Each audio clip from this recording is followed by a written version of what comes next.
go.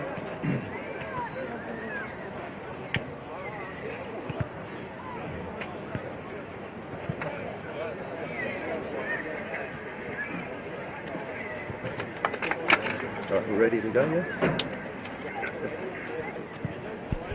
Good afternoon and welcome to Galvin Park in Werribee for this crucial round 23 NPL 2 encounter between Werribee City and North Geelong. It's first versus 5 here on this rather coolish winter's afternoon in Werribee. A vital game for both sides. For Werribee, the home side, they need a victory if they want to maintain top spot, because they've got the dogs circling and they really want baying for blood. On the other hand, North Geelong come into this game on the wrong end of a 1-0 scoreline against city rivals Geelong in round 22 last week. A massive derby that was. Well, this is a massive game and they need a win. Good afternoon, my name is Tonchi Prusak and I'm your host over the next 90 minutes for this live NPL 2 stream.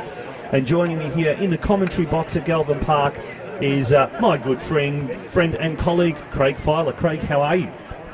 Good afternoon, Tonchi. Good afternoon, everybody. Yeah, I'm well. Very good. Looking forward to another big game here at Galvin Park. As you said, it's first versus fifth. Werribee looking to extend their lead at the top, whilst North are looking to claw back some of the points that will, I suppose, allow them to be back in the hunt as the next couple of weeks. 5 big games, 5 cup finals for both sides now, I think. Yeah, absolutely. As we mentioned, North Geelong come into this game on the back of a 1-0 defeat at the hands of Geelong last week, and Craig, we were involved in the call of that game, and it's quite groundbreaking because we are actually, along with Steve Curtin, we had 3 of us commentators, with yours truly doing the boundary riding, so to speak. Werribee City, on the other hand, they defeated Moreland City 2-1 at this venue as the game kicks off, and we're underway here at Galvin Park. And Werribee defeated Moreland City 2-1 with both goals scored by Jacob Butler. And Jacob Butler has kicked a total of 11 goals this season. He'll be a crucial player to keep an eye on for the North Geelong defence, as Werribee clear it immediately and they go out into attack. So defence goes into attack, and now we see Carlin Feely handing the ball backwards there to Nishimoto. Once again, Werribee go into attack on the far side, the Werribee Social Club end of the ground here. And on the other hand, the one player that really Werribee City defenders will have to keep a keen eye on is Darius Madison, the American import, who has scored 15 goals so far this season for the Warriors, and he's also the league's leading goal scorer. So definitely one player that the Werribee defence will need to watch as the ball goes now towards Hamish Flavel, who clears it for the Warriors, looking for Madison in fact. But it's the Werribee defence managing to get it away. But North quickly take the ball, and a fresh air shot that goes back towards the Werribee City goalkeeper, and he has it in his hands, Nikola Kostadinovsky. Craig, what are you most looking forward to today's game? What for you is the thing that the punters here can expect? Look, I think it's going to be a very open game. Just looking at the two sides here, certainly North are looking to change things up. They've gone 3 at the back, which obviously means they're going to be more effective, hopefully, in the top half of the pitch. And I think, with Werribee, I watched them last week in the afternoon when they played Moreland, and they did very well. They were well organised, well structured. So I think it's going to be a game of real two teams with different styles today, as it is most weeks. But I think North are going to be certainly very much on the front foot. But of course, going 3 at the back, they also have to watch for the balls getting up top, which is what Werribee tend to do. Yeah, during the week I caught up with Morgan Filer, in fact your son, who was speaking on the Geelong Region Soccer News Nightly Bulletin. He actually mentioned that during the week North Geelong had really trained the house down, that had one of the best training sessions since he'd arrived at the club mid-season, as now we see Lockie William get the ball on the left-hand side, looking to slow him in and out of one of the Werribee City defenders, but it's Lisandro Paz, who was one of the players that was really dangerous for Werribee City the last time these two sides met way back at Elko Park early in the season, as we see number 5 Anthony Banovats going down, copping a slight kick to the face there. He's okay though. And back to Morgan, he was saying that the boys were really pumped. They took the loss last week to Geelong very, very badly, and they are certainly on the rebound, and that for me is going to be really, really interesting to see how they react after last week's performance. And we were there last week, and the atmosphere was electric, it was incredible, but the game itself left a little bit to be desired, I guess. Yeah, I think it was a typical derby game, Tonj. Two teams, don't want to lose, keeping things as tight as they can. I think, if North Geelong had scored in the first couple of minutes, which they had the chances to score probably 2 goals in the first 5 minutes, I think we might have seen a very different game. From Geelong's side, they made it very difficult for North. They stopped them playing around, stopped them creating chances high up the pitch. And of course they had the X factor in Ngongu, who scored an absolute worldie from picking the ball up halfway. Diego Maradona, World Cup-esque, and slotted the ball for the 1-0 win. And then it was a case for Geelong just to make sure that they don't concede, keep things tight at the box, and they come away with a 3 point, a very much needed 3 points, by the way. I watched that replay on several occasions, and every time I watched it, I was just more and more impressed with how he managed to get that ball at the halfway line and just kept going. And it's one of those things you always say to younger players, as a coach, you always say you never give up, you just keep on going, as we can see a free kick for North Geelong just outside the box to be taken there by Opperman. He's going to do it on his right, he shoots, and we've got a goal! We have got a goal now after 5 minutes. A magnificent start to North Geelong, an absolute dream start, and Opperman there, Captain Oppie, from a set piece on his right foot, curled that absolutely beautifully into the top left-hand corner there, and even though he dove to the right side, Kostadinovsky did not stand a chance there. A great start for the Warriors, 1-0, 5 minutes gone here at Galvin Park. Craig. That's a great free kick. Hardly any effort put down. It was just technique, all technique. Top left-hand corner. Goalkeeper had no chance. And James Coots will be delighted with that. They've come out. They've come up against the Gates blazing. Got a free kick scored. Now it's going to really make an interesting game, because Werribee have to come into the game now, and they have to be a little bit more aggressive. So really open game. Really looking forward to this now.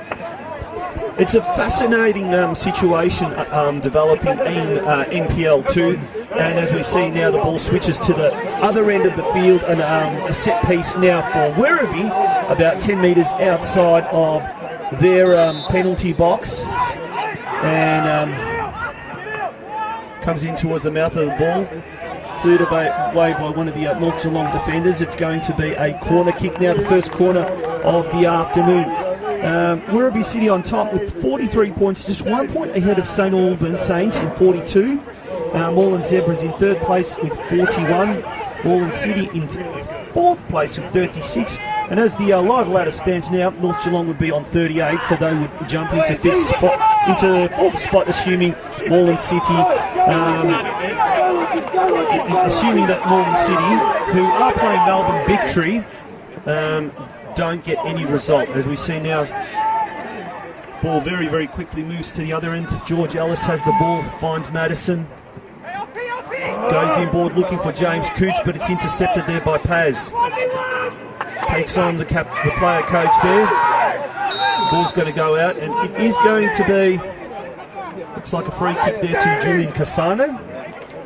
He was fouled there, late challenge.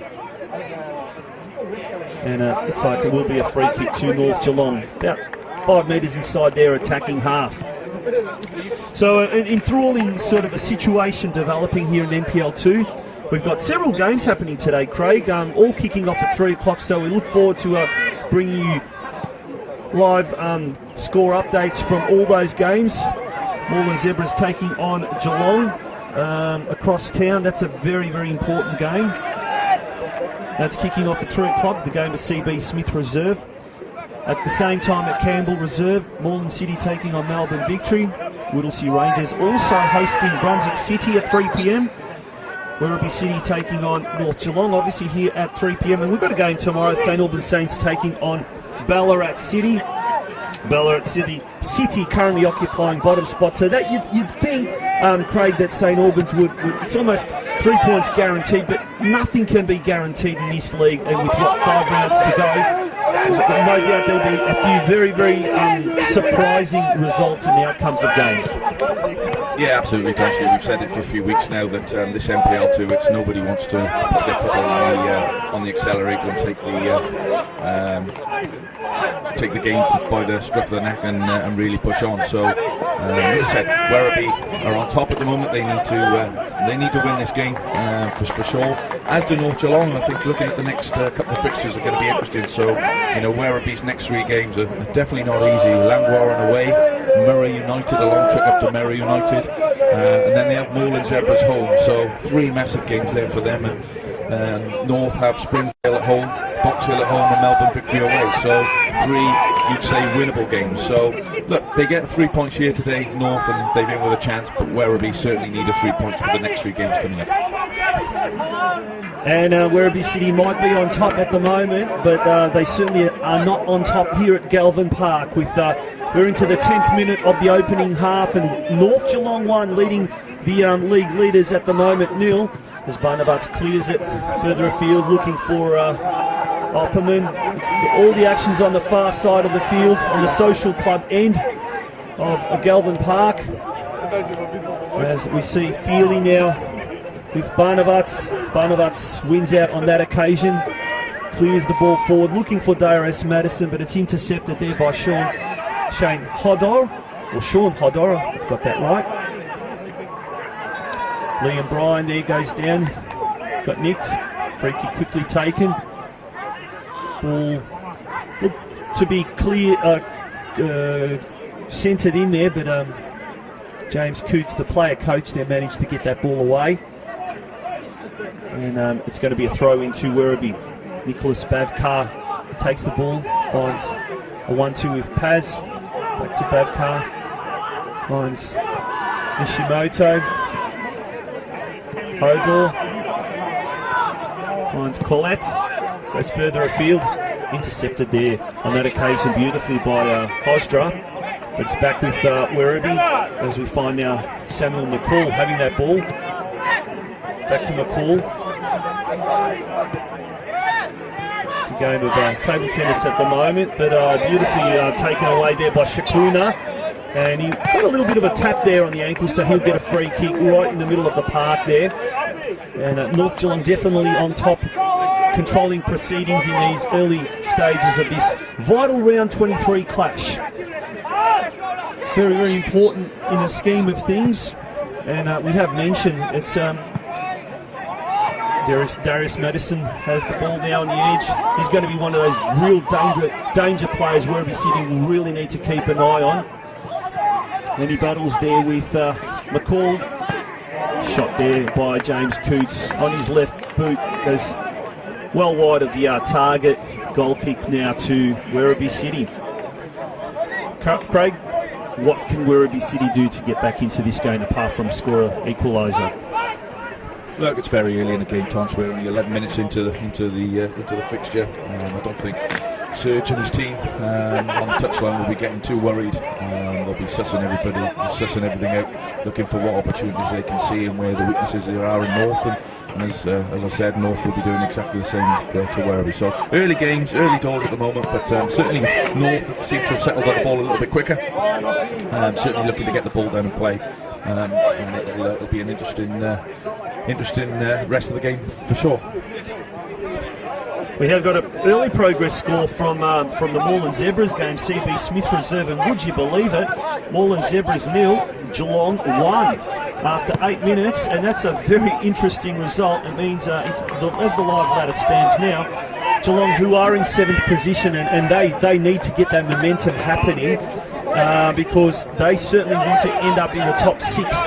And they're well on the way to doing that. And the victory over Geelong, North Geelong last week has really buoyed the boys from Stead Park, and they are going to go into today's game knowing full well that the more that they can tire Moreland Zebras out after their brilliant FFA Cup result during the week, 120-minute game plus penalties, Craig, that really must be, that will certainly be playing on their minds as the game progresses. Yeah, and they've got a few players out of the game as well.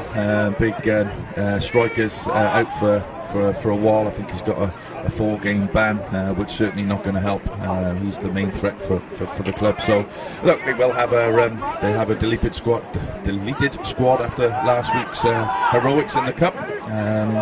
But fair play to them. They're in the last 16 of the FFA Cup, and when we talk about the FFA Cup and making dreams come true, I suppose what an opportunity they've got now to get into the last 8 against one of the big teams. And if you're the coach of Moreland Zebras, would you want to pick up one of the A-League clubs, or would you want one of the NPL clubs from around Australia, probably improving your chances of getting through to the next stage, or is it that glamour tie that you'd be after playing an A-League opposition? No, I think at this stage nobody expected them to go where they are. So I think for them it will be, let's get a big club. We've come a great way in the cup. Let's go and pit ourselves against the best now. It doesn't matter in the last 8 of the countrywide cup. So whoever you play is going to be a good side, Tom. So I think for them now it's let's get a big boy, let's get a good crowd. Maybe look to play it at a venue that they probably wouldn't normally play, whether it be Amy or somebody like that. But certainly a big game would be fantastic for them. Absolutely. As we see now, Werribee City have got the free kick. And the shot goes, but it's straight to Hamish Flavel. And that was Liam Bryan with that effort on his right foot, but went straight to Flavel, the North Geelong custodian, who has been in brilliant form this year. A couple of years ago, he went out to a State Force side, Golden Plains, to get some senior game time, and he managed to do that, and he came back to North Geelong and hasn't looked back since. He's been a real key player between the sticks for North Geelong, and he's done incredibly well ever since. Kosdra now goes inboard looking for Coots, back to Barnavats on the far side over there, finds Filer, goes looking for Madison, finds Madison, the American, 15 goals, the leading goal scorer so far. Can he add to his tally today? He's already bettered his performance from last year when he scored 13 goals in 25 games, his first season since joining the Warriors. And he's an interesting one, Craig.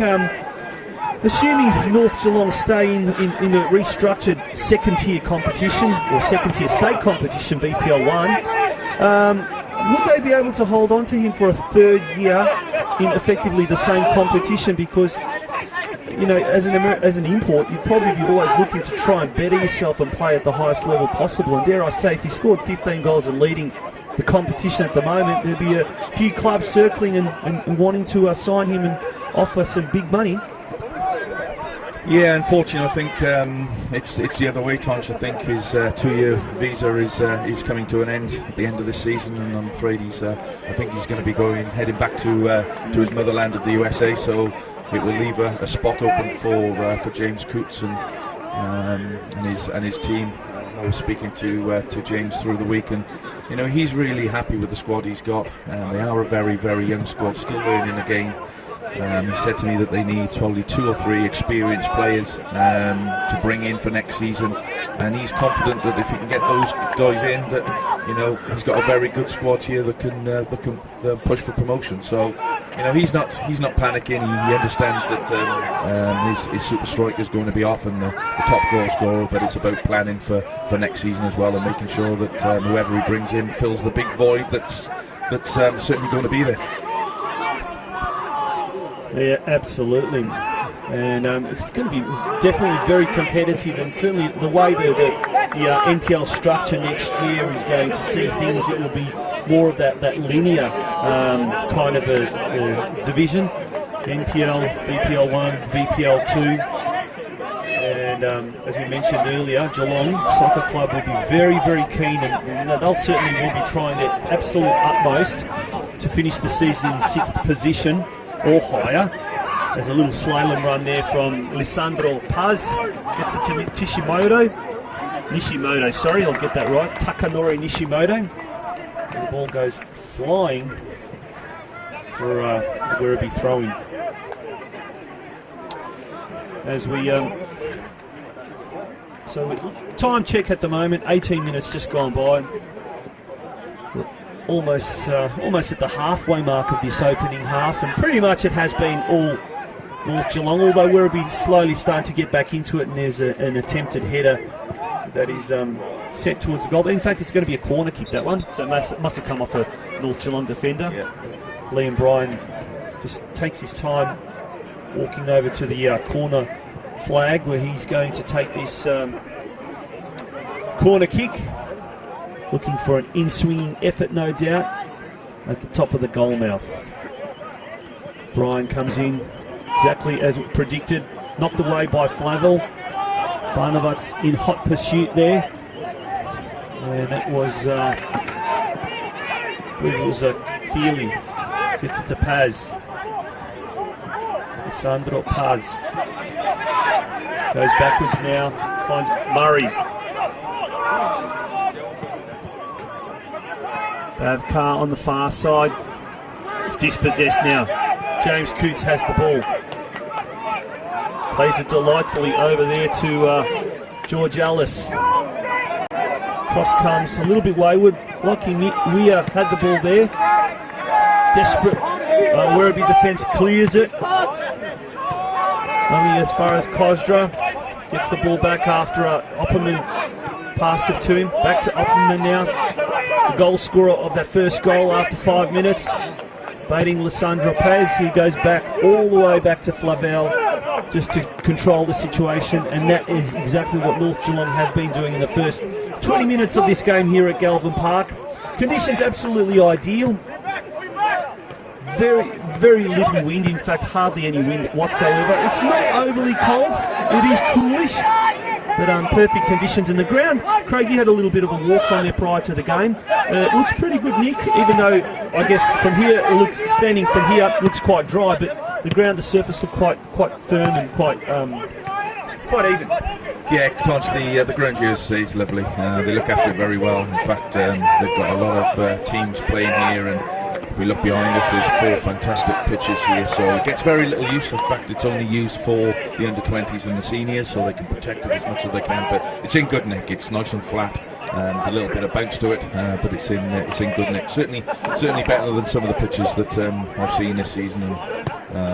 Actually, all joking aside, I've seen North a number of times this season, and their pitch doesn't do them justice. It's a tough pitch to try and play football on, and when they do play on a nice pitch, it seems to transcend, and they sort of play the football that I suppose people know that they can. Madison fighting for the ball there with Bradley Murray. Murray getting the ball away. Barnabas now has the ball. Ball goes out of play. It's actually come off one of the Werribee players. Might have came off Carlin Feely there. So ball throwing. But once again, Werribee has the ball in the middle of the park with Sandro Paz. He's been probably Werribee's certainly most active player, if not the best player in the early stages of this game.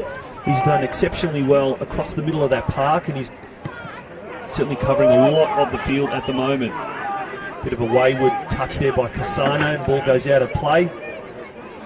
And Werribee once again have the ball in their possession with almost 22 minutes gone. So we're at the halfway mark of the opening half. A couple of progress scores happening around Melbourne at the moment.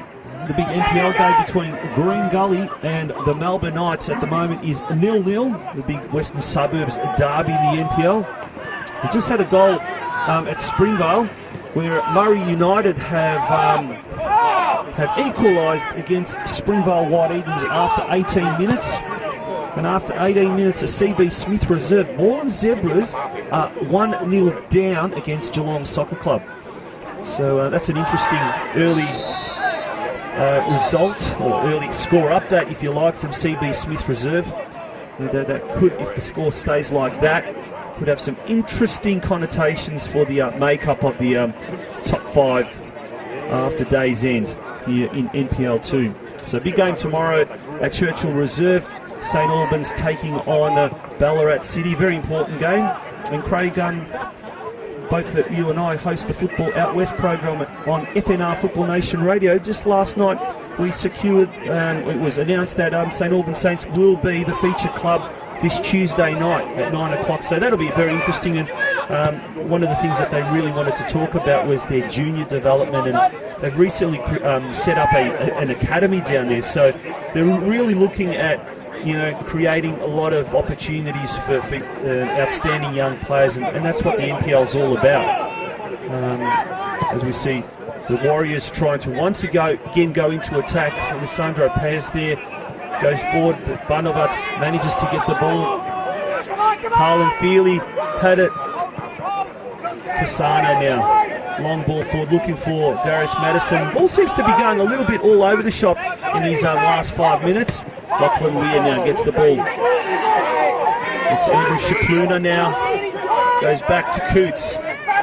Knocking it around at the moment. Warriors are. Nicholas Kosdra had it. Shakluna now on the edge of the box. He gets inside the box. This is a dangerous sign. Looks for George Ellis on the far side. Well, actually, he was trying to cross it, but found George Ellis luckily as Ryan Opperman now has the ball. Sliding tackle there by Nishimoto. Manages to get it away. Can Werribee now turn defence into attack as the long ball goes for Lissandro Pez. He's got Nicholas Kosdra to contend with. Manages to get the ball. He switches it now. A great diving tackle there by Morgan Filer. Beautifully done. Kosdra now gets the ball out. Lockie Weir. Shakluna. Casano in the middle of the park. And that was Ryan Opperman brought down. Appeals for a free kick waved on as now we see Bradley Murray have the ball to Nishimoto. They're playing a game of keepings off in the middle of the park there. Nishimoto again goes out wide.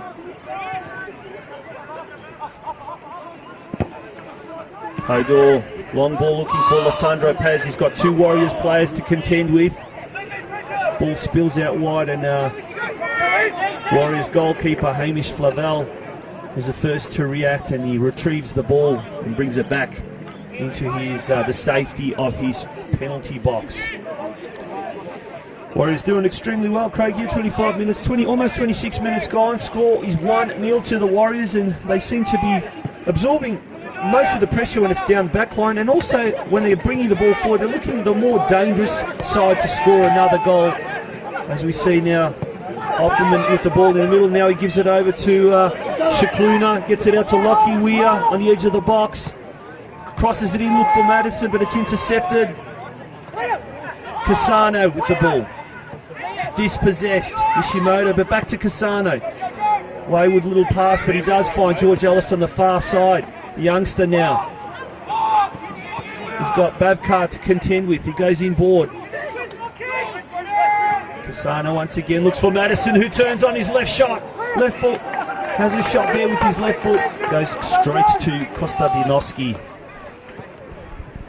Yeah, just going back to what you said then about Warriors there, I think for me, we can see a lot more up here than probably you can down at pitchside. For me, they need to be careful where they're playing their football. They are a good football inside, but just be careful about playing it in that final third of their defending area, because you know they need to. If they lose it there, there's a quick counter attack. So I'd be looking to play the ball in the key areas, which is the final third of the pitch, and getting that ball into those dangerous areas, because when they do, they look very, very dangerous. And they've had 3 or 4 really good opportunities down this left-hand side early on, and if they can get that right, then I think they're definitely going to cause Werribee some issues. Well, if you're watching this game, if you're tuning in live via our YouTube or NPL platforms, do send us a comment. Make a comment. We've got one comment already, Brad Prusak. I should know this fella quite well. And he says, Cootsy should be looking to add Werribee captain Bradley Murray to the squad next year. Solid, experienced player. Here's the catch. Plus, he's a massive Liverpool fan and would look good in red. Well, that's a nice tactic of, often in many years gone by, players have been offered money or Chavapi roles. The fact that they're a Liverpool supporter, then they'd look good in red, well, that's a new one. Craig, Cardiff City fan that you are, what do you say to that? Thanks, Tosh. Yeah, I'm actually not a Cardiff City fan, so I'm a football fan. I haven't got a side that I generally support, and I support all football. And being a proud Welshman, I sort of like to see all the Welsh teams do very well, apart from Swansea.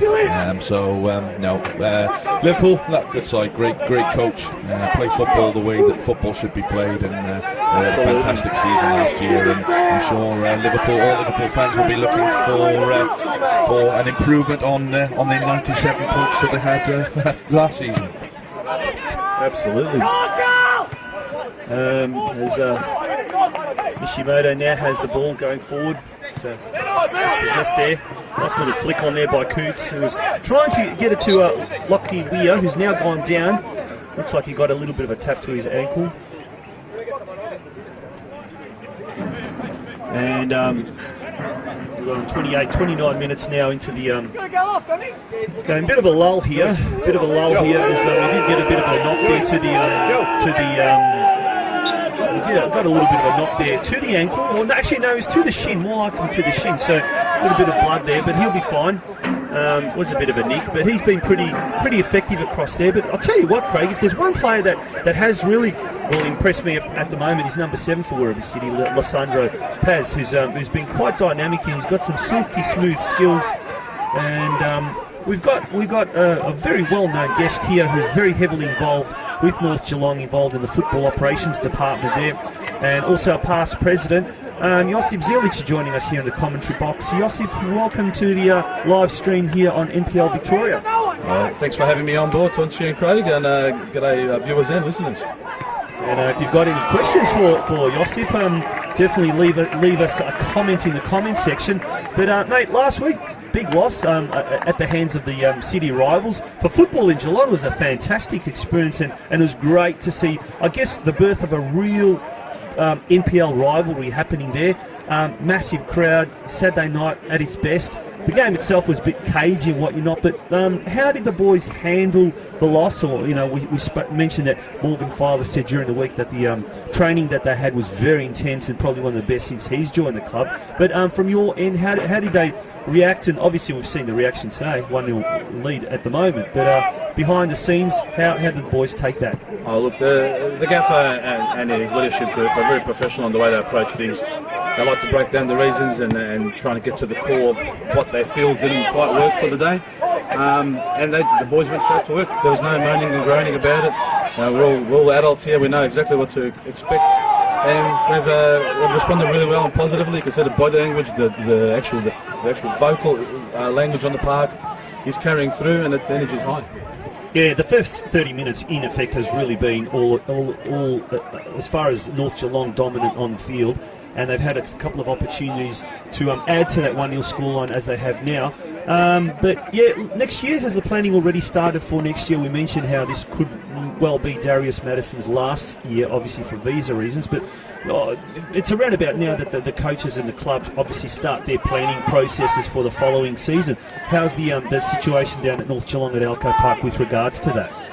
Yeah, definitely planning ahead, and the gaffer and the leadership team, the leadership crew, they identified the sort of players, the sort of model that we want to keep continuing with.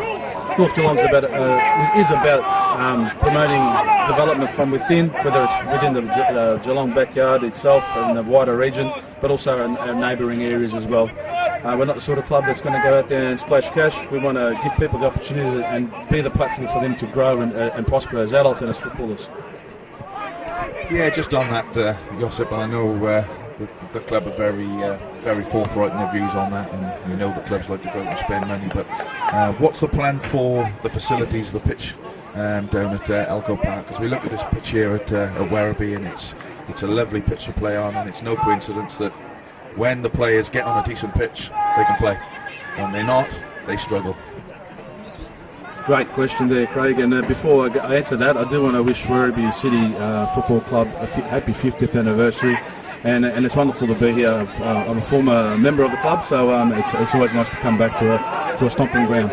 But in saying that, we're about to embark on the largest infrastructure investment at our club. We have been lobbying long and hard with government bodies to achieve our goals. We bring a lot to the table, and if anyone ever saw the change room facility upgrade that we embarked on in season 2015, they'll realise the bang for buck that the City of Geelong got out of that. And we just want to complete all the stages. We've got a master grand plan we want to achieve. We're going to bring the members in towards the latter part of the year, explain to them what we're up to and how we're going to go about achieving that. But at the end of the day, if those two boxes can be achieved with local and state government on board, and even federal government, I can't leave Richard out, he's been a great supporter of the club. With their support, we could be looking at a major shift of infrastructure at North Geelong over the next 2 seasons. Not only that, but during the week we had Councillor Eddie Contel on the Geelong Region Soccer Show on the FNR radio, and he did mention how in the northern suburbs, as Darius Madison goes down the penalty box, no, appears a free kick there. In that part of the city where North Geelong is located, the northern suburbs, there's also I guess a wish list of having a regional facility as well as part of the growth of the sport and the region as well. It is exciting times, I guess, when you think about that. But I guess when we delve at the junior ranks within the club, there's some very, very exciting talent coming up through the ranks. Oh, absolutely. You just look at the squads that. My son's very fortunate to have a high caliber coach with Joey Didlitz and Arthur Stosic on board with him. But you've got Josip there coaching in the under-14s, and our coaching structure throughout the club is quite solid and strong, and it's been consistent. We don't have a lot of chopping and changing of coaches, and I think that gives families and kids that are coming through that line of visibility to understand that they're going to be supported all the way through. Sure, like every other club, you might find some deficiencies you need to work on, but we're open to that, and we're realistic, and we'll face those challenges as they come up.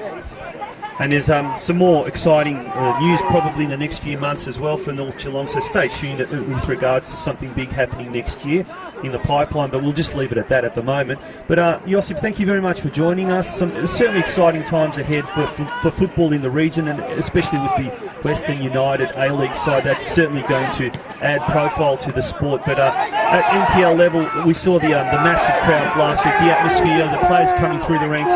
Certainly exciting times for NPL in this region. Yeah, thank you very much for having me on board. They are exciting times, and I just want a big shout out to the North Geelong faithful who came out last week, supported in great numbers and showed their colour and flair, and brought about a kind of a perspective to football in the local ranks that you don't see too often, and hopefully encourages others to jump on board. Absolutely, that was Josip Zilic, past president of North Geelong Warriors Football Club. He's also past member of the Werribee City, and certainly a man who's very, very well respected in the entire length and breadth of the western suburbs here in Melbourne. Interesting, we've got a progress score now, and an interesting result coming through from Moreland City after 33 minutes. Moreland City have taken a 1-0 lead over Melbourne Victory Youth. Not the result, I guess, that North Geelong would like. Moreland City would move to 39 points. North Geelong Warriors would move to 38 points, which means Moreland City stay in 4th and North Geelong stay in 5th. But it's still early days at the moment. Craig, have we got any other progress scores from other games? Yeah, only the rest of the results, and we'll run through them quickly for you. Moreland Zebra still losing 1-0 to Geelong. That game's in the 32nd minute. Moreland City, as Tonja just said, 1-0 up against Melbourne Victory. Springvale White Eagles 2-1 down at Murray United, and of course here it's North Geelong 1-0 up against Werribee, and 0-0 in the other games between Whittlesea Rangers, Brunswick City, and Box Hill and Langwarren. Samuel McCall brings the ball back into play, and has now back to McCall. Tries to go past one player, tries to go past two players. Ball goes out of play after coming off the boot there of Coots.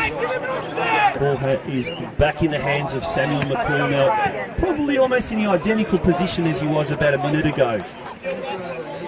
Once again to Paz, the most active Werribee City player in the first half. And it's cleared away there by Filer. We've gone 37.5 minutes in the first half.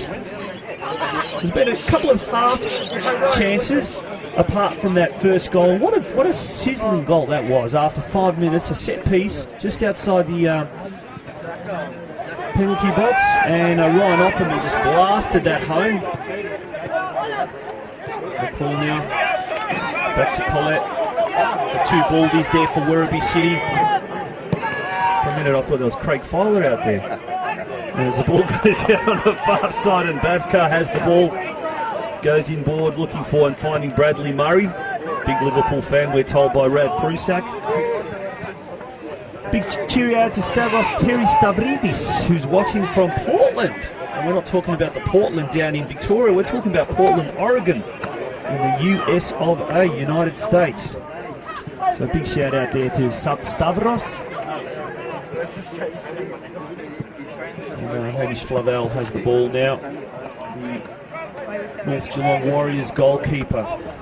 Interesting to see that they're talking about Warriors, and what Josip Zilic was talking about, a big infrastructure development, well overdue. The club, it consists of the North Geelong Warriors but also the Elko Park Cardinals, and between the two of those sides they've actually stagnated. They can't grow anymore. They've got about close to 400 players or thereabouts, 350 plus, and they just cannot grow anymore. It's something like 7 different fields that the club uses for training, like around Geelong, strewn all over the north and western suburbs of Geelong.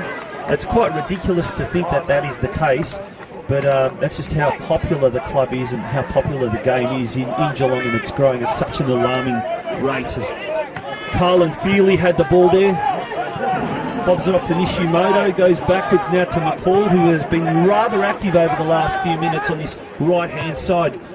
Julian Collette goes forward once again to McCall. Crosses it inboard looking for a teammate there.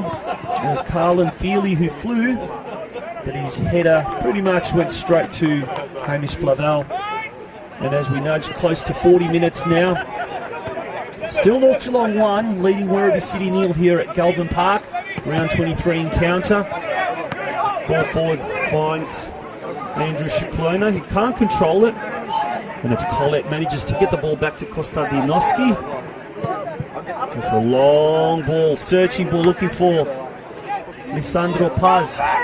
Nick Kosdra gets one in the back of the neck, and he's certainly going to get a free kick for that. We can see it all the way from here, Craig, and there's always going to be a free kick to Kosdra.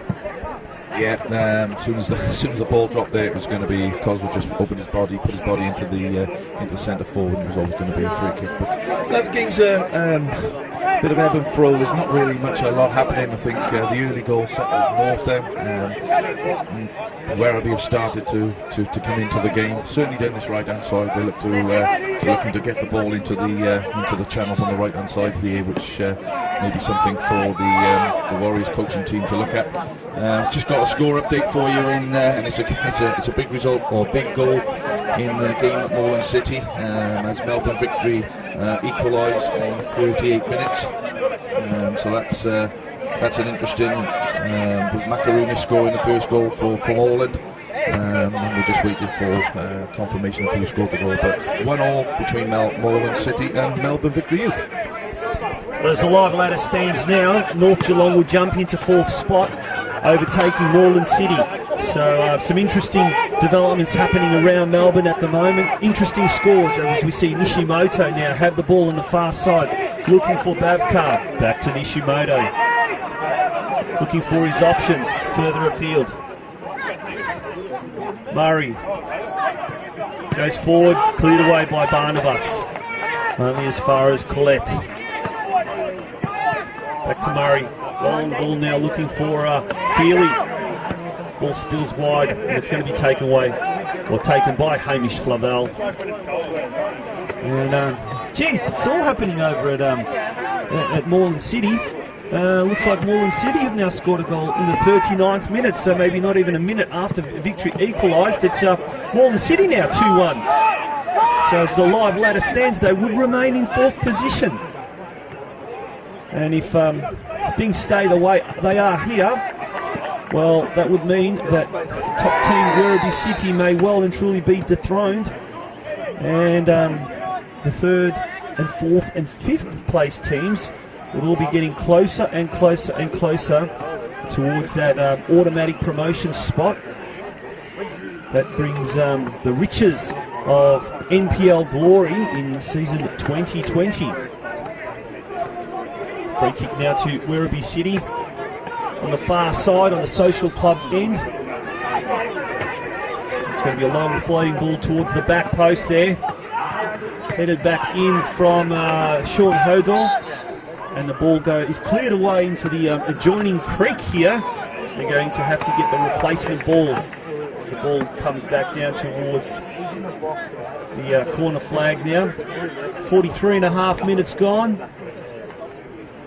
Beautiful little electronic scoreboard there tucked away in the corner there here at Galvin Park. Fantastic facilities, Craig. We keep mentioning it.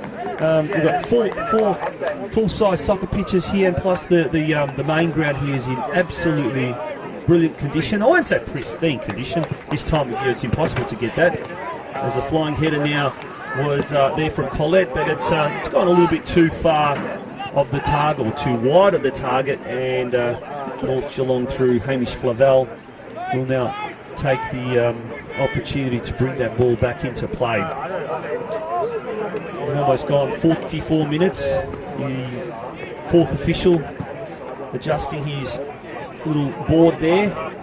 So we're going to find out exactly how many minutes of added time on will be allowed here. I don't think it'll be a lot, Tanshik.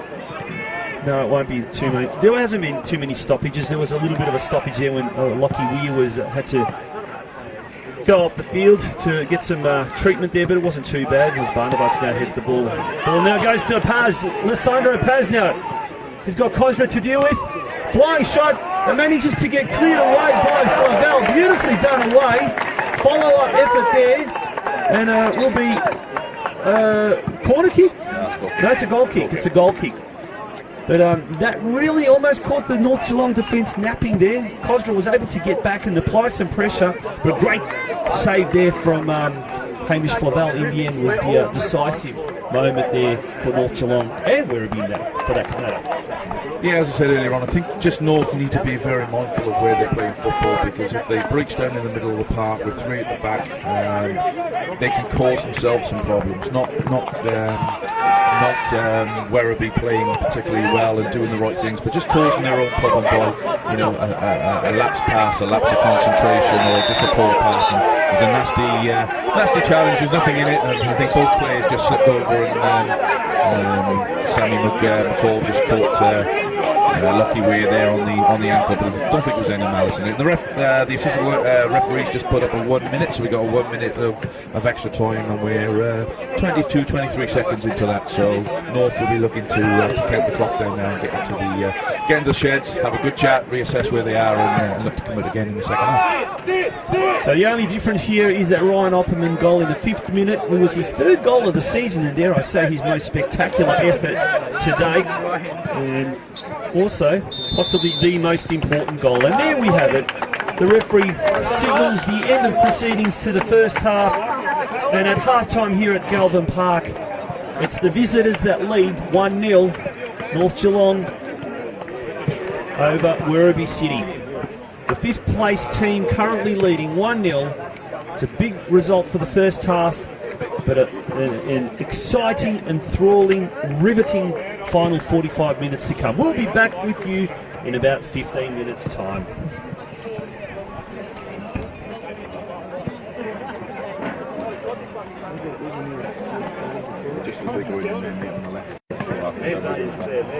Brilliant. Good lad. Do you want anything to drink or anything? Sure, you're right? Yeah, I can go. Chris, you want anything? No, we're good. Sure, you alright? We got best of Barry White on there.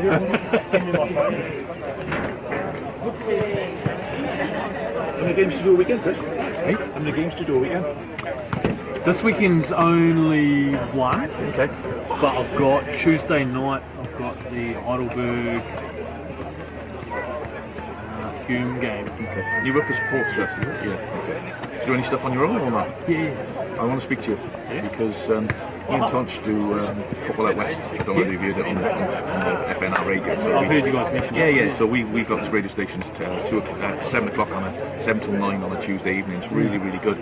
I'm getting more and more involved with lots of clubs. This afternoon after this, I'm going up to George Cross. They got their first game on their main pitch tonight against Altona City. And on the 21st of August, they're playing Western United. Western United's first game. Yeah, cool. And I've been asked, can I go up and do some commentary? Yeah. So what I'm thinking is, why don't I go with them and say, right, well, we'll do a package, we'll film it, put it live on our Facebook page. Would you be interested? Yeah. Yeah? I'll chat to you after just about cost and stuff. Yeah. I don't know how all of the system works, Oh, okay. but I'll have to research and figure out how to live stream that. 'Cause Yeah. it's doable. It's doable, yeah, okay. Because we're getting us more and more, because me and Tosh work together now, and it's going really, really well. We just, if we can get that first Western United game. Yeah. Then you're in. Absolutely, yeah. All right, we'll have a chat. Yeah, cool.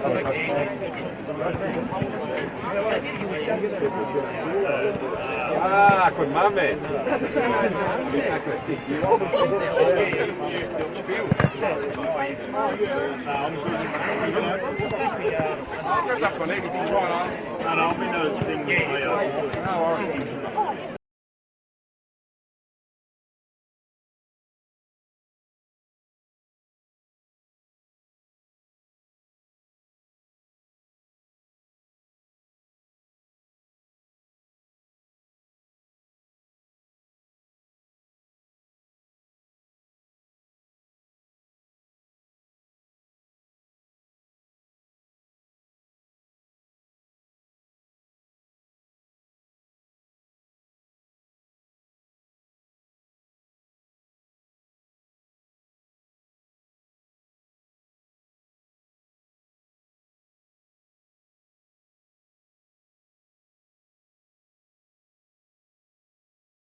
Okay,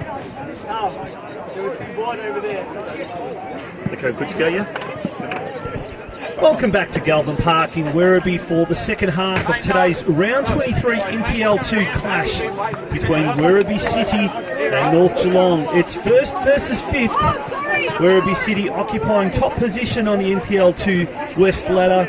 North Geelong occupying the fifth spot. But if you've just joined us and haven't been with us for the first half, it has been all North Geelong as North Geelong leads 1-0 courtesy of a 5th minute goal from Ryan Opperman.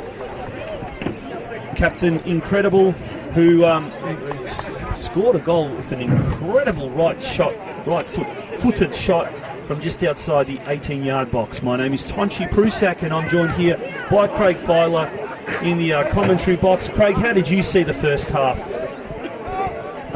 Hey, Johnny. Good first half. North Geelong, for me, the better side. Just said to a couple of supporters, when are Werribee going to turn up, and they were saying that they're poor and they haven't seen them this bad for a while. But no, I think that's being a little bit harsh to them. We'll see now, certainly first 5 minutes, what's happened in the changing rooms. I'm sure Serge would have had a bit of a go at them in the change rooms about some of the things they did, and likewise, Cootsie will be looking to what they did well, some of the things that they didn't do quite so well, and making sure that they tighten up on a few areas. I just spoke to Jamie Nogler as he was coming out and sort of asked what was said in the change rooms, and there was nothing too much. It was more about shape, trying not to play out in the wrong areas of the pitch and to keep things going. So look forward to a good second half. Should be an absolutely enthralling contest. This a lot at stake for both teams, as we said in the first half and kept on talking about it time and time again. Werribee City really need this win. They're on top, but there's only 1 point separating them and St Albans Saints in second position. And St Albans tomorrow take on as Werribee come into the box. It's going to be cleared away by a desperate North Geelong defence, as Nicholas Cosdra now has the ball on the far side. It needed 2 North Geelong defenders on that occasion to really manage to get that ball away, and still the danger is not over, as we see on that far side, and it is going to be flagged for offside. I think it was just waiting for that play to turn around. I think it was Jake Butler on that occasion, who's been very quiet in the first half. He's the leading goal scorer for Werribee City, has scored 11 goals so far this year. Darius Madison, his counterpart at the other end of the field, has scored 15 goals for North Geelong. And apart from a couple of half chances, he hasn't really got too involved in the game. As we speak of the Devil now, he's tussling for the ball in the middle of the park as James Coots gets it out there on the left-hand side to Weir. Cleared further afield. Barnabas for North Geelong clears it. Ryan Opperman now has it in the middle of the park. He's got Nishimoto on one side, Lissandro Paz on the other. Goes back inboard, finding it was Cassano, Julian Cassano. It's going to be a free kick to North Geelong on that occasion. An ominous sign for Werribee if Darius Madison, the league's leading goal scorer, hasn't been too active, hasn't done too much in the first half, but he certainly is one player that can be very dangerous, as can Jamie Nogler coming off the bench. Every time he's come onto the park, dynamic things usually happen within 5 to 10 minutes, Craig. Yeah, James is a good player. He adds something different to them. He's a young, inexperienced, but he's got a bit of experience behind him, and so just hold the line. So great ball in from Jamie with Lucky Weir there, and flapped around from the goalkeeper, but it's a goal kick to Werribee. But just going back to the first minute of the half there, and fantastic clearance from George Ellis on the line. Really made sure that wasn't going to go onto the. Into the goals, and just looking at the setup here, it looks as if North have gone more to a back four with Lockie Weir slotting in at left back when Werribee have the ball on the right hand side, and likewise on this side it's George Ellis who's dropping in as a right back. So certainly playing as a 3, but dropping into a 4 out of possession. Now we've got a very special guest joining us here in the commentary box. In the first half we had the services, the pleasure of talking to North Geelong Football Operations committee member Josip Zilic, and here now we've got the Werribee City President Giovanni Inseggi. Yep, Insera. Almost got that right. Giovanni, welcome to the commentary box. How's things been on and off the field for this year? Obviously, Werribee City doing extremely well. It's your 50th year.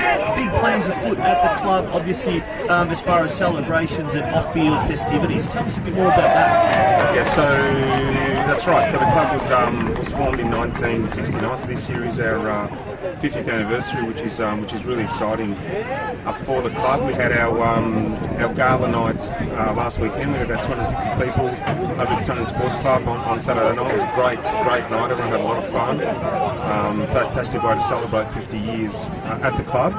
And this week, round 26, big game against Northern Zebras.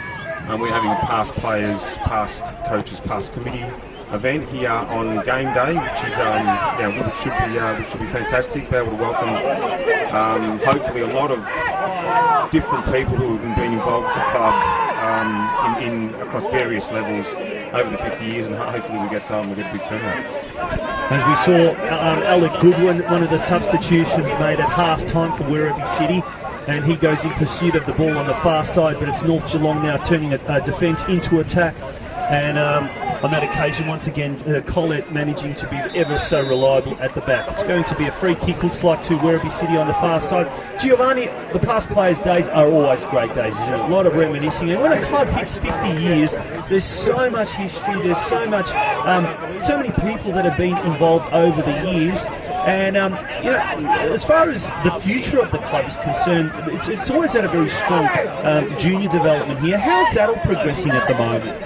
Yeah, look, I think we have always had a big focus on juniors and developing young players. I still think there's a lot more that we can do as a club, and actually not as a club. I think all the clubs as a federation. I think there's still a hell of a lot more that we can all do to actually genuinely develop talent that is good enough to play, whether it's at this level or better. I think it's still really hard. We've been 6 years in the NPL, and we still find it difficult to be able to have players transition from that under 20 to genuinely become senior footballers, and I think we need to do more. Actually, I had a good meeting with FE last week, a private meeting here at the club, where I actually challenged them to give us a bit more direction with regards to what is it that you want from us as a club with regards to junior development. I think together we can all do a lot more. Yeah, just on that, Giovanni, thanks for coming up and having a chat with us. And for me, I've always had a strong belief in developing young players, and through all my coaching roles, I've done that. And is there a call for maybe having one or two, maybe even three of the younger players in a senior squad as absolutely has to happen? Or is it a case of that's too hard to administer and too hard to make happen? No, I think that's spot on. I think that is definitely something that we have been discussing as a club, and it has been brought up at the delegate meetings. I think there is some support for that, and I think similar to, I know the Serie B in Italy, the Italian second division has a mandate of, I'm not sure exactly what it is, but I think it might be you must have on the field in your playing 11, you must have 4 players under the age of 20. Now, whether it's 4, I think even if it was 1, it would be an improvement. You must have 1 player under 18 years of age playing, and maybe there's another one that has to be under 21, something like that. I think that has to be a way, and when it's a level playing field for everyone, I think at the end of the day, and that's easy to, that's really simple to monitor and ensure. And the point system, it's great, but I don't think it's enough to allow that genuine youth development that we're talking about. Now, we made a comment in the first half. We've got a fantastic facility here, 4 fields. The grounds are actually quite good, Nick, for this time of year. And right around the state, we always talk about the lack of facilities and not enough facilities. But this is a growing area. And football is such a massive sport here, as Paz. Lissandro Paz now gets on the edge of the box. He goes for a far rasping effort there on his right effort.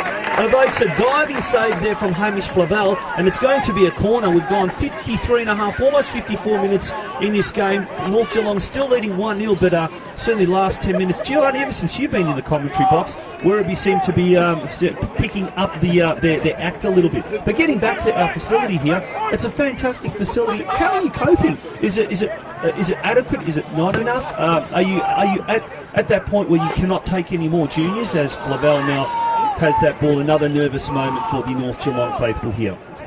Yeah, I think, look, we're lucky. We're very lucky to have 4 genuinely good pitches to play and train on, and we thank William City Council a lot for that. We were really close with the council. We've got a great working relationship, and I'm really excited to actually announce that we've been working hard with the thing that we're missing here is a clubhouse. Okay, so it's this clubhouse is coming up to 40 years old, and it's not in a great state, and we've been working really hard with council, and the council have made a commitment to build us a new facility. We've already got concept design. It's going to be behind pitch 1 here. It's going to be a $4 million facility, and it's going to be, we're hoping that it'll be ready by the end of next year, so construction is going to start towards the end of this year, and we're really excited about it. I think that will then bring up the facility up to that next level.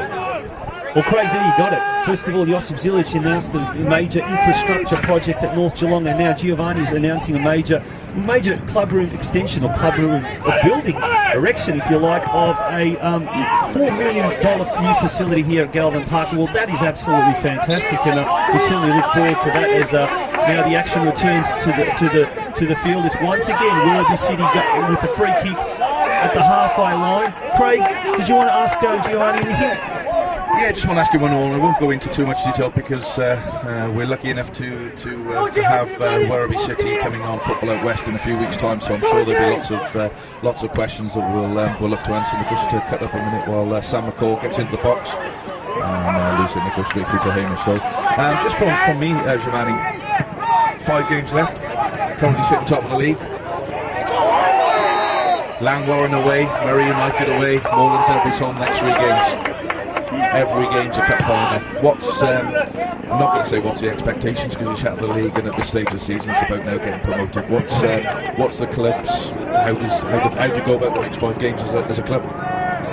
Yeah, look, I think we really just, it's a cliche to take the it's look, nothing.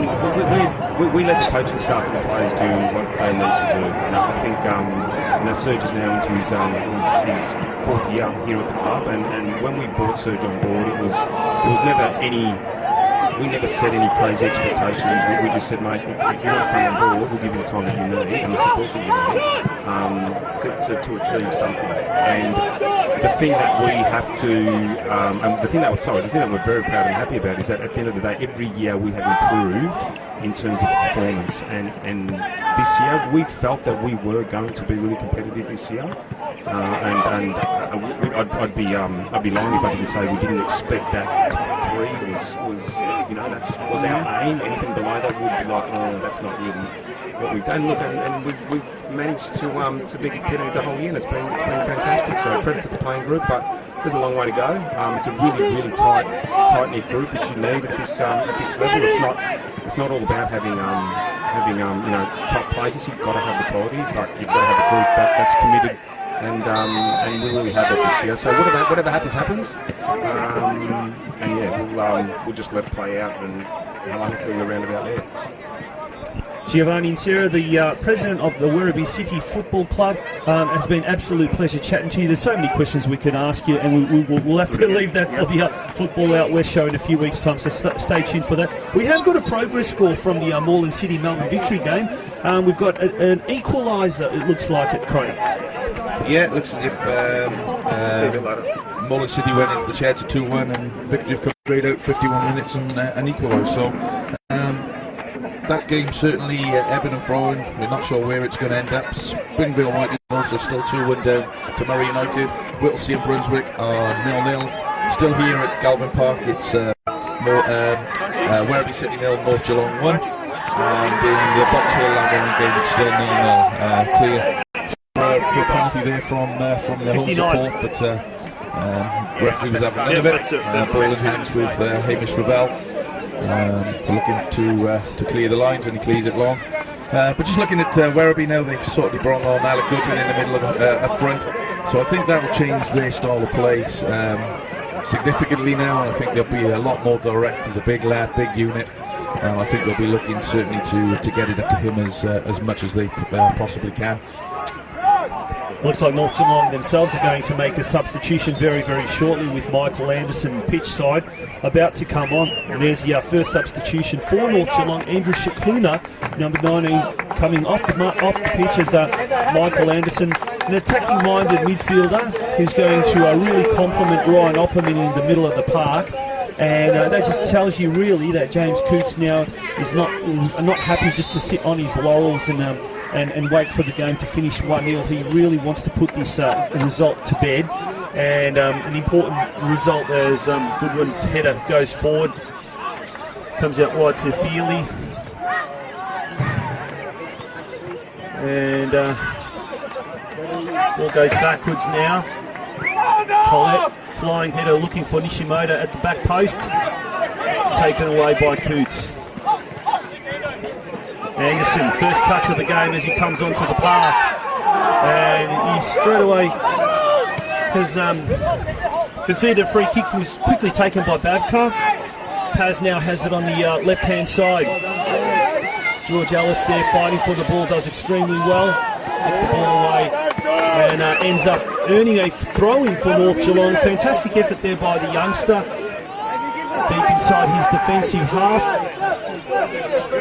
And 2-2 at Moreland City. That game has really been an interesting one. Melbourne Victory getting that as it's a free kick now for for Werribee City. There's too many cities in this league, I think. Ballarat City, Moreland City, Brunswick City, and at this ground it's Werribee City.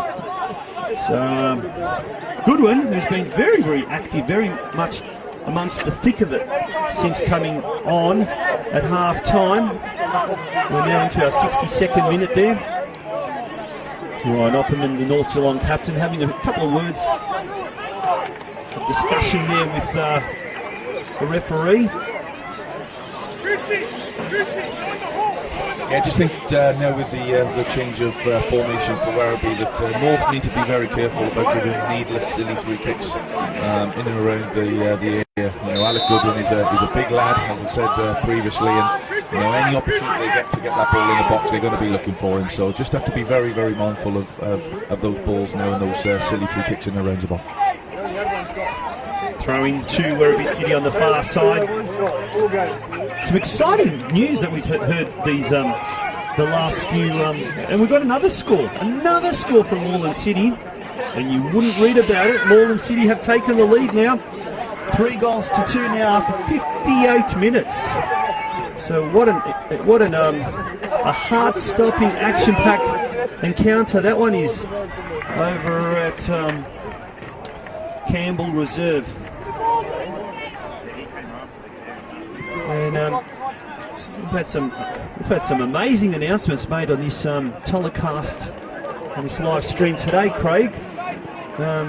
Really exciting things happening for football in the western suburbs and indeed down Geelong way, with all of these talk about infrastructure improvements. As we see Opperman doing battle, losing it. Push there in the back of Morgan Fowler, and he's going to get that free kick after Alec Goodwin, fair and squarely, just shoved him right in the middle of the trapezius there. Yeah, I think just going back to what you said there, I think it's really, really important that that we get people like Giovanni and Josip to talk about the club, because it's, people don't get to hear that side of the story from we just break there with Alec Goodwin now. Plays the ball in, it's come to Paz in the box. Paz turns, defenders hold him up. Great play from George Ellis there. Knocks the ball in, and it goes right across the box. Nobody attacking it there in the box, and the ball's with Jake Butler all the way back to Sammy McCall, who gives the ball away in the middle of the park. Ryan Ottman gets it, plays the ball forward to Darius Madison. Darius Madison's on his way. going to get at them. Great tackle from Sammy McCall right up and there to win it back. And Werribee get the ball and clear their lines. North Geelong suddenly looking rather dangerous on this side. George Ellis has the ball on this near touchline. Looks further afield. Ball's gone a little bit loose. It's going to be a goal kick to Werribee City. And it's how quickly games and how quickly the fortunes can change. We've seen that with obviously the score updates coming from Campbell Reserve. Every so often, it just seems to be a new goal that just completely changes the face of the situation. But we've got another progress score, which is a very important game. In State 2, half-time, Hoppers Crossing 3, leading Altona East 0. And for those of you that are following what is happening in the State League, last night Corio defeated Geelong Rangers 4-2 to temporarily jump to top spot in the State 2 competition. And next week's game between Hoppers Crossing and Corio at Hume Reserve in suburban Bell Park is shaping up to indeed be the match of the season in State League 2. So that's going to be an incredibly important game that will really determine the makeup of the State 2 competition. As we see now, Jake Butler have the ball. He's had a very quiet afternoon this afternoon. Gets it back to Collette.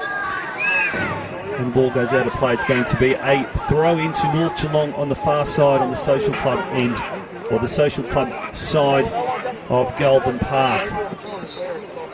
And to the left of our screens, as Giovanni Inesta said, is the future site of a $4 million club room facility. That is just going to be absolutely amazing. Absolutely amazing. And the ball goes out, the play, and it is going to be a corner. 66. We're into the 66th minute now. There's Lisandro Paz, very exotic name there. He's dawdled over to the far side, and he is the one that is going to take this corner. Ball floats towards the goal mouth, headed away by Ellis. It's Michael Anderson doing battle there with Bradley Murray. Floating ball comes in and it's headed in there by here's Butler. And it's straight to Hamish Flavel, who distributes it out to his right-hand side. Finds Ellis. Peterson now. Anderson, sorry. He finds Madison further afield. And young George Ellis having overlapped on that far side. And it is going to be a throw into North Geelong, right in front of the North Geelong coaches bench. And young George Ellis has done extremely well, hasn't he? He's one of these young players that has been given an opportunity, and he's done exceptionally well. He's come up through the NPL junior system at North Geelong, which has produced some quality young footballers, not just at North Geelong, but also at some of the other clubs, Geelong Rangers, at Corio, etc. Yeah, they do, and they've got a bench full of them. I think North are just about to make another substitute here with another young lad in Lockie McGrath looking to come on. And you're right about George. I think George is 18 years old. And if you look around the team, you've got Morgan Filer, who's 20, George, who's 18. I think the average age is about 22 or something. It's 22. It's a very, very young squad. And as I said right at the beginning of the commentary, if Cootsie can get in a couple of experienced players into this side, I think the future's very bright for them. And they've got some great play from George Ellis again. Gets the ball in the box, it's a great cross in, and cleared from Sammy McCall. McCall now has the ball, streaming inboard, looking for any options. He's looks for a through ball to Lisandro Paz, but it's Morgan Filer that read that beautifully. He gets it now to Ellis. Ball's going to go forward, and the referee did allow play to go on as advantage, but now he's called a halt to proceedings, as Morgan Filer will receive some attention there. It was a little bit of an over-the-top tackle, and the ball will go back, and it will be a free kick on that occasion to North Geelong. 68 and a half minutes gone now. Yeah, just saw the replay here on the screen in front of us, Thompson. I think there was nothing malicious in it. I know Sammy quite well, and he's not that type of player, but it was certainly a free kick. That Morgan's got up now and he's played the ball long. Seems to be holding his wrist, so it looks as if he's fell awkwardly on his wrist, but I think he'll be fine. Now another progress score, Whittlesea Rangers 1, Brunswick City 1. So Brunswick City would move on to 29 points. Geelong still leading at the moment against Moreland Zebras, so they would jump on to 31 points and they would now land into 6th spot. Moreland City at the moment are still leading Melbourne Victory, so they would remain in 4th spot. And North Geelong at the moment 1-0 over Werribee, so they would jump to 38 points, but they would still remain in 5th position. Now Werribee City on 43. And there's a tackle there, rather reckless challenge there by Filer, and he's earned the wrath of the referee and a yellow card.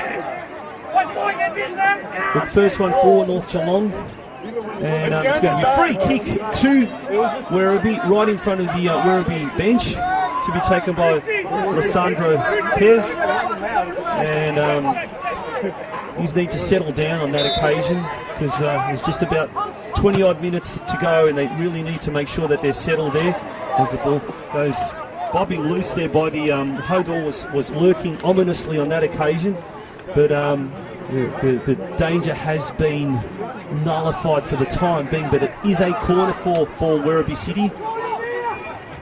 Paz has got the ball now, looking for options. He'll be going to the far post, and it's headed in there.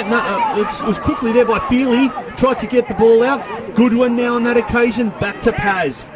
He slips over at the vital moment, allowing North Geelong to get the ball away. Long floating ball down the right-hand side, looking for Darius Madison, right in front of the North Geelong coach's bench. The ball goes out of play, and it's going to be a throw into Werribee City. Nicholas Backler to take it now.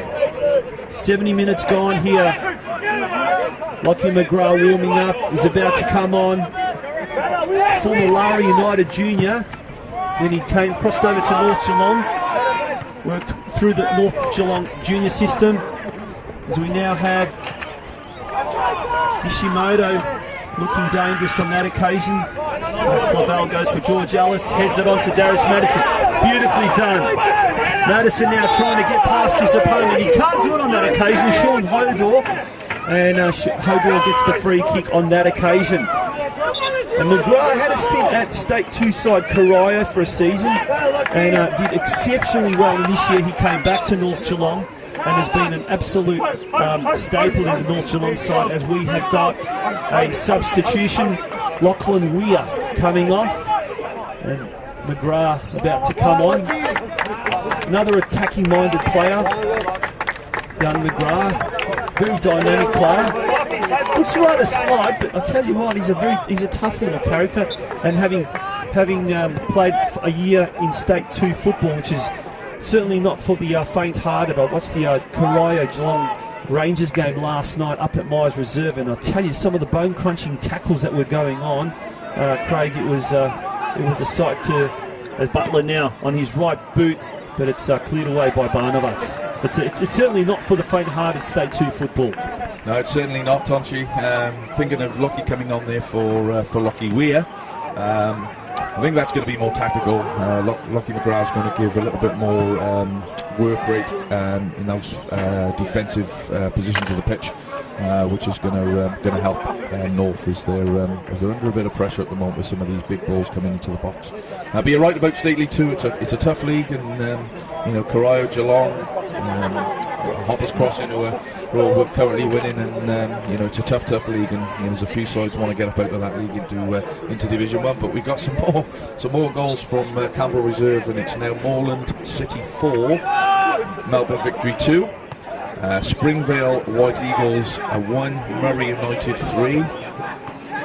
And in the eastern side, we've got Manningham losing 1-0 at home to Eastern Lions. So some more scores as they come. We'll keep you updated. And also in NPL football, another score there. The Big Western Suburbs derby at Green Gully Reserve. Melbourne Knights have taken the lead against their near neighbours after 70 minutes. So Melbourne Knights 1, Green Gully 0. And turning our attention to next week, as we see now Paz once again with the ball, looking there for Bavkar, who's floated all the way forward. Anderson now with the ball. Tries to spray it out wide, looking for Darian. It's Madison, who manages to get the ball past Hodor. It's Madison now. Goes into the box. He's managed to, he's still controlling it, but he seems to have touched his hand as he was, or was a push, was it? And it will be a free kick to Werribee City. Turning our attention to next week, round 24, as we really start to edge to the climactic end of the season, as Goodwin now has the ball for Werribee City on the near post, but it's cleared away by Morgan Filer. North Geelong are home to Springvale White Eagles. White Eagles are 10th in the Eastern Division. Werribee travel to 4th placed Langwarrin.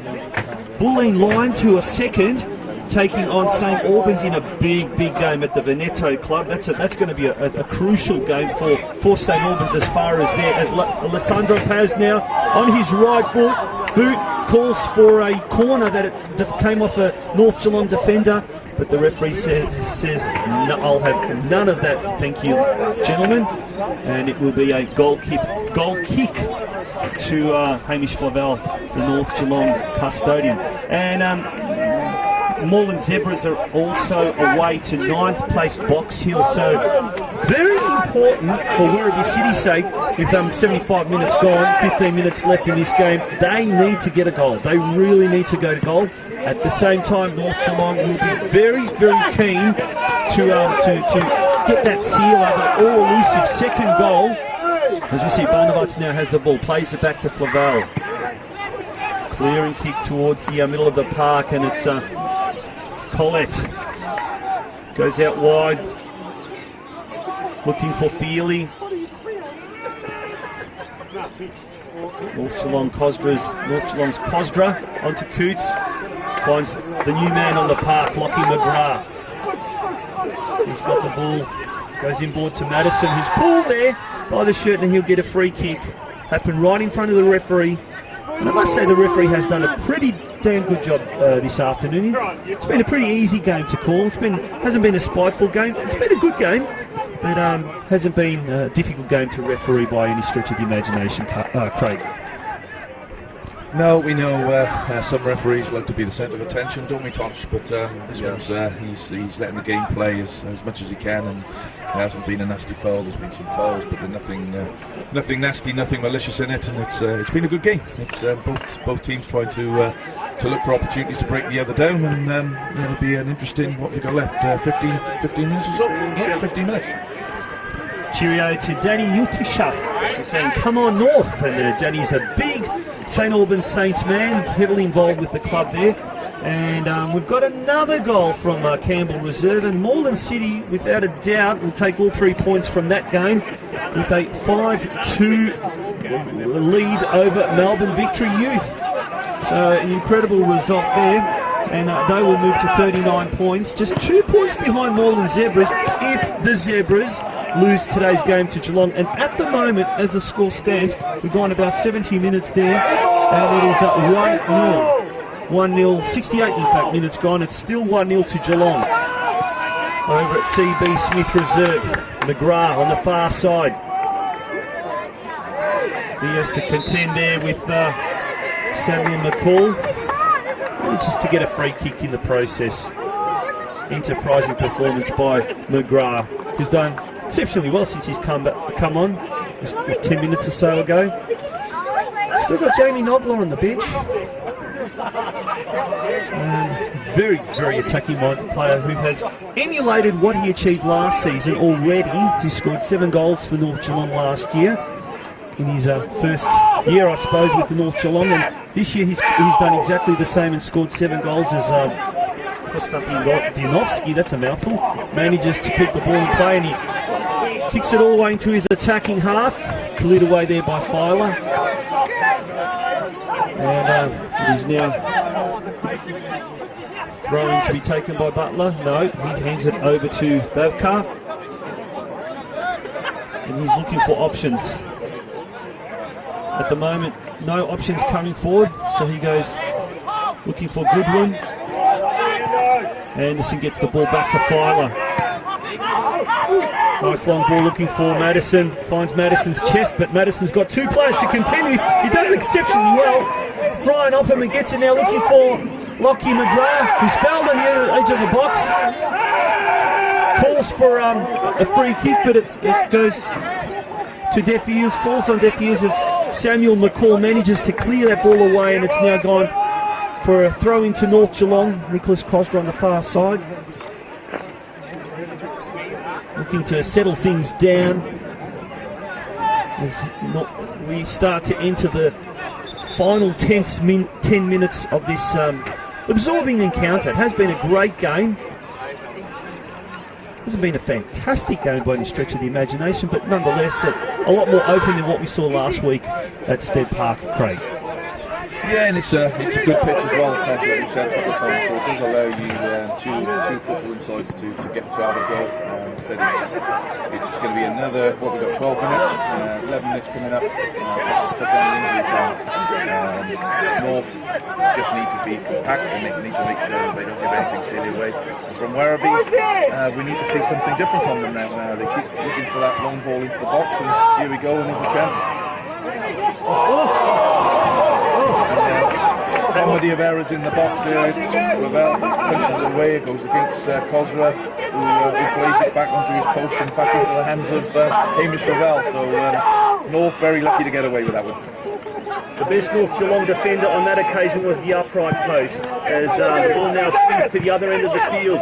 Darius Madison, he's targeted the shirt, but it allows Anderson to get the ball.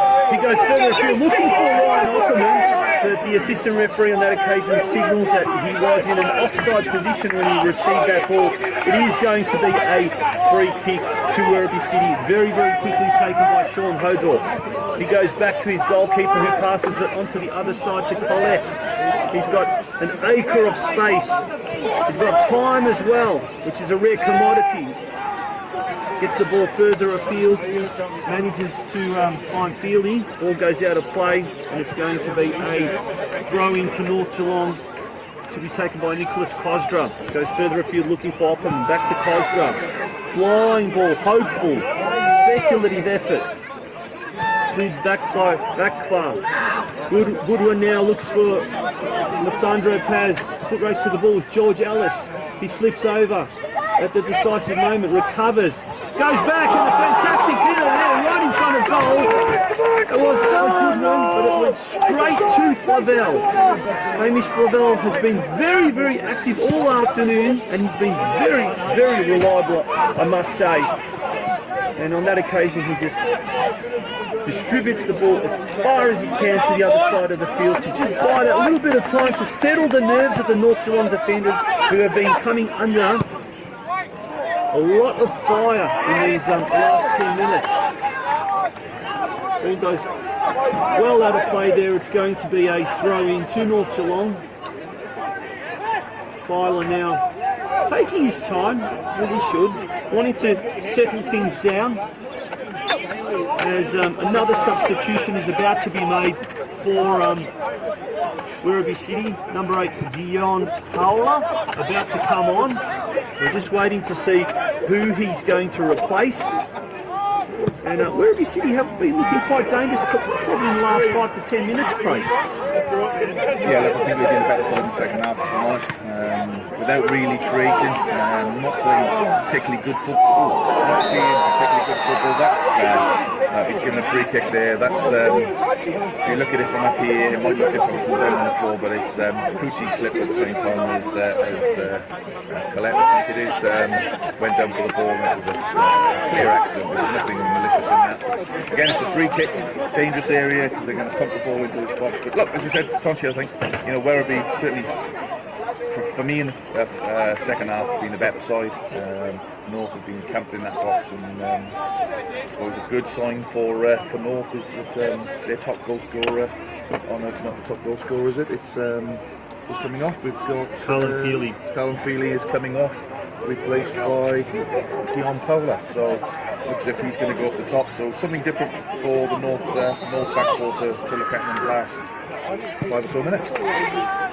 It's desperate times for Werribee City. They need to do something. The coach Serge has been a relaxed figure. I won't say relaxed figure, but a composed figure on the sidelines, which is unlike him. as the ball goes out of play, and it is going to be a throw into North Geelong. We have got a good, possibly at least 10 minutes. With time added on as well, as Michael Anderson now has the ball, second half substitute. And he drops it, allows George Ellis to take the ball instead. He goes forward looking for Opperman. Oppie tries to go overhead and looking for Darius Madison, but the ball goes out of play, and it's a throw-in to be taken by Babcock. He finds Collette, sprays it out wide, and forces Flavel to come out of his box. He clears it, back to Collette. Dion Pola, the player that just came onto the park, it's his first touch as the ball goes out on the left-hand side for North Geelong, but it's too far for young Lockie McGrath to get that ball, and Samuel McCall will take the throw in for Werribee City. Goes inboard to Murray, the big Liverpool fan that he is. Once again, Murray. Cosgrove hits it into Murray, ricochets off Murray, and it goes out, and it is going to be a throw into North Geelong. Cosgrove, who has had quite a solid game there for North Geelong. And the back line has done exceptionally well as McGrath now has the ball. He's got McCall to contend with on the far side. With his left boot, goes inboard, push, and was Opperman, I think it is, on that far side, and he has earned a free kick about 2 or 3 metres just outside the penalty box. Craig will be shortly leaving us for a rather big auspicious occasion up at Caroline Springs George Cross. Something very historical happening there later tonight as we see that Opperman coming in, going to the back post, looking for Barnabas with the header just inches wide from the target, and quickly taken there by Werribee City. So great, Caroline Springs George Cross. Yes, Tom, it is on the match occasion for the club up there tonight, as they play their third game on the main pitch. New A-League side Western United, so they're playing the Maltese derby with Alpine City. The game kicks off there tonight at 6 o'clock, and I've been looking at the Masters the team, and so also be leading this game very shortly to get in the car and jump the ball for what should be a very, very good one. Cheerio to Frank Woodasich. Ellis having a great game. The first one expired at North. George Ellis having played many seasons with Frank's son Daniel in the North Geelong NPL junior setup. And he's been prisoned the Croatian equivalent of George. As we see a yellow card now issued out to Darius Madison. And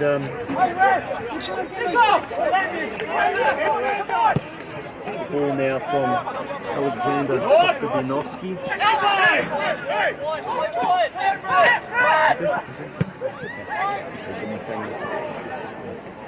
This ball goes on the far side. It's a good one now with the header. Clear away, right in the heart of the North defence. Dion Pola now also tried to follow that up. And Banavats goes down, and he is going to the referee now, calls a halt to proceedings. Geez, that was close, very, very close for the North Geelong faithful here. Good crowd here at Galvin Park. Very good crowd.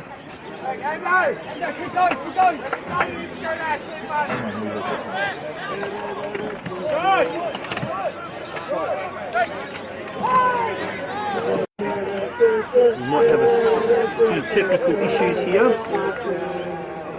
with the streaming, but we'll continue. Hopefully not.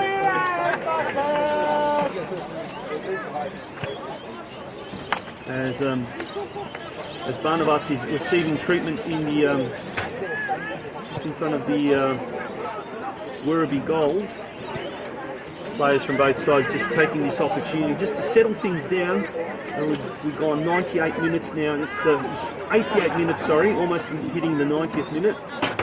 And this is an opportunity now for, like I said, both sides to just settle down. There will be quite a fair bit of time added on this occasion.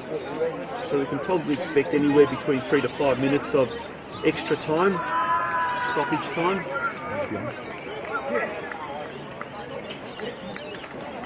Is there a lull in proceedings? We're going to just quickly have a look at some of the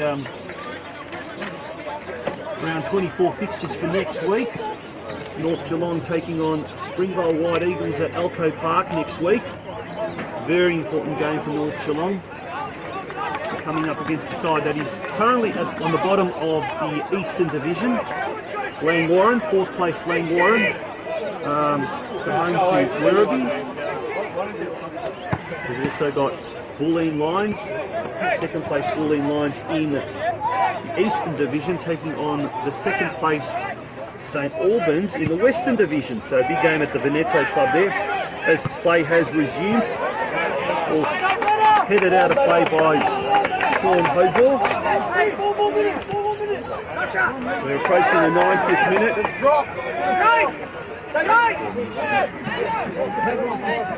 The assistant referee has signalled that there may be around about 4 minutes of time added on in this contest at Galvin Park.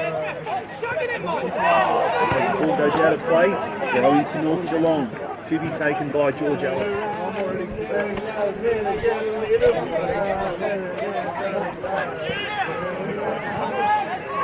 George Ellis now with that throw in.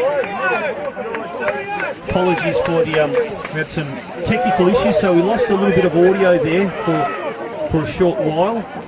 We hopefully are back on deck now, so you can hear us as well as see us.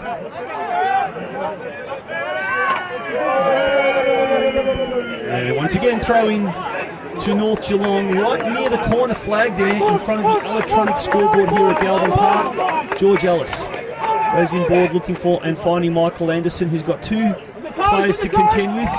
He manages to shield that ball, forcing the Werribee City players to kick that ball out of play. And this is playing right into the hands of North Geelong. They need this. They want to do this. They want to waste as much time as possible in their attacking half to ensure that they can, and once again, another throw-in. So it's been happening now on about 4 or 5 occasions. North Geelong about to make another substitution, their final substitution for the afternoon.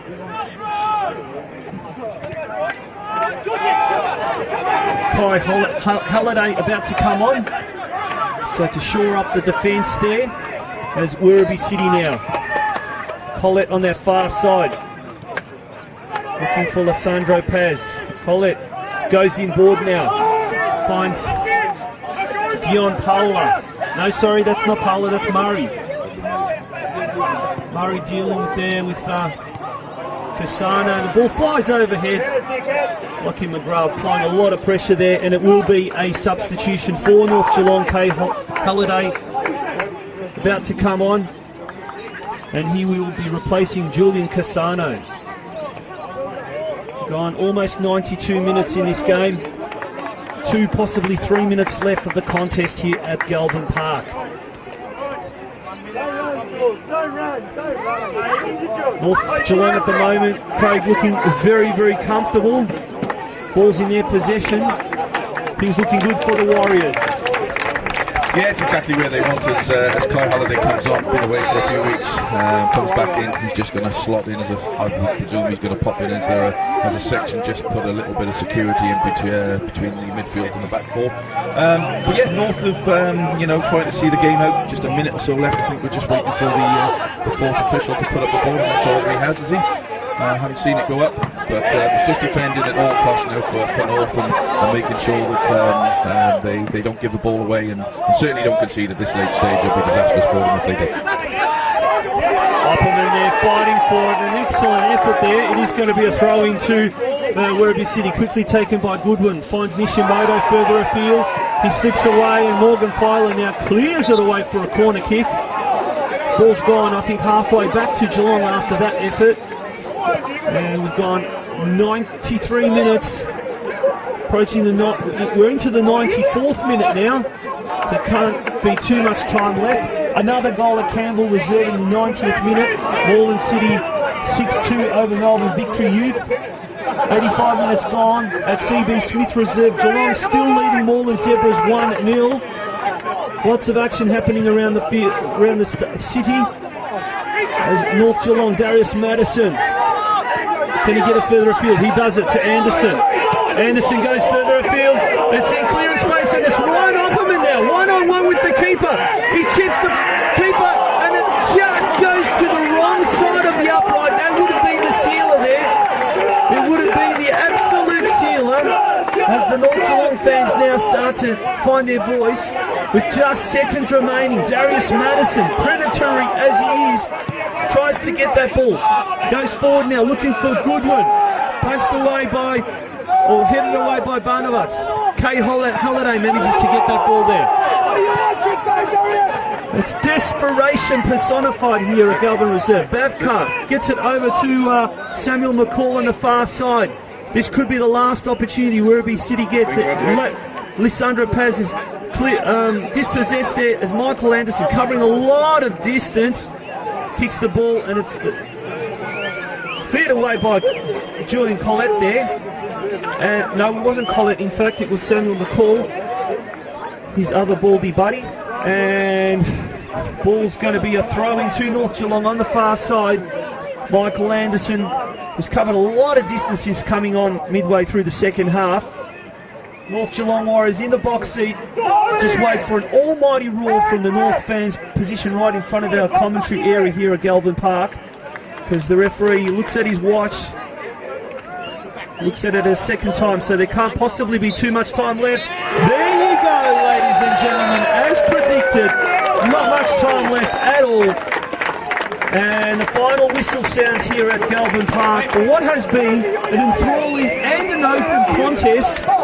Only one goal in it, and it was a 5th-minute goal from Ryan Opperman, and a spectacular goal at that, which was the difference between the two sides here. And we have a final score at Galvin Park. It's the visitors, North Geelong Warriors 1, and they have dethroned the current league leaders in the NPL 2 West Division, Werribee City 0.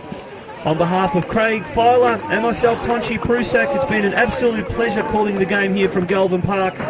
And until next week, all the very best, and hope you have a great week. I got to shoot, mate. all right? Cheers. I've had a chat with them about potentially going to get some live commentary for us. Yeah, yep. The Red Vision United George Clark. Yeah, absolutely. Yeah, we'll Absolutely. put it on our Facebook page. Sounds good. Yeah, that'd be fantastic. I got to shoot, mate.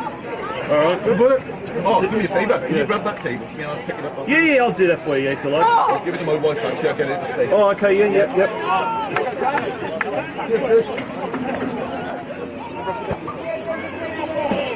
What was her name again? Heidi.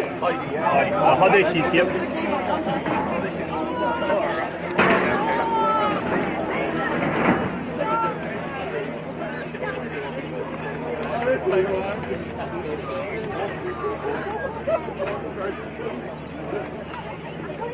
Oh, that was good. Sorry!